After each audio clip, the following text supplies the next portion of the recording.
We had the meeting with President Biden, President Xi. Not a lot came out of it, except they did talk. They didn't fight with one another. I guess that's good. But overall, do you think this affects the status of investments right now? That in fact, U.S. and China may be at least not at daggers drawn.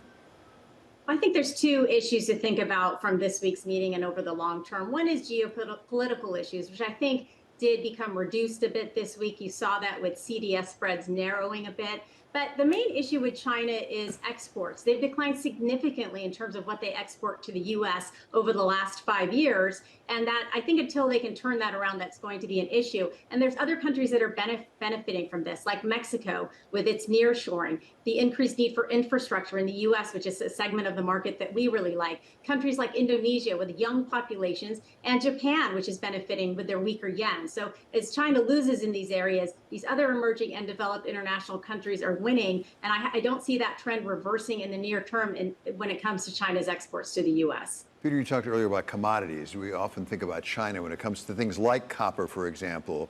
To what extent is the demand for copper, the price of copper, going to be determined by what happens in China and whether they can really rebound in their economy?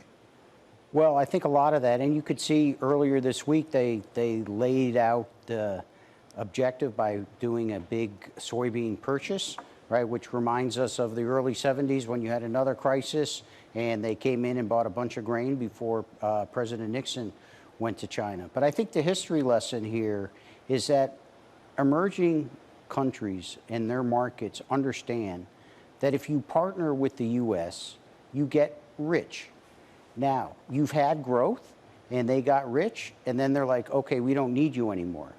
This crisis in China has made them realize that if you want to stay rich, you need to partner and continue partnering with the U.S. So what Sarah said is critical. And yes, so they need our capital, as Ambassador Manuel just said. But people aren't going to fly in there. They have to demonstrate that the capital is going to be safe, that the human capital in China is going to continue to be safe. So it's going to be a little bit of a slower process. And that's going to be reflected not in immediate demand for commodities and copper, but a slow and steady demand, as Sarah was saying earlier. Sarah, just briefly here at the end, what does that mean for other opportunities? For example, in Japan, I think you've just gotten back from Japan, have you not?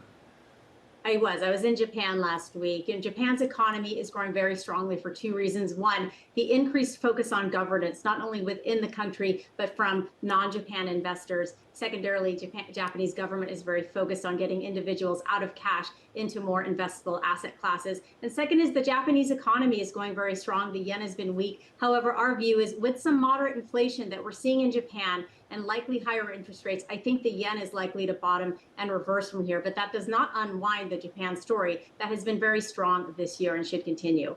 And finally, Peter, also Mexico is a lot more attractive than it was. Absolutely, for the near sourcing, for their innovation.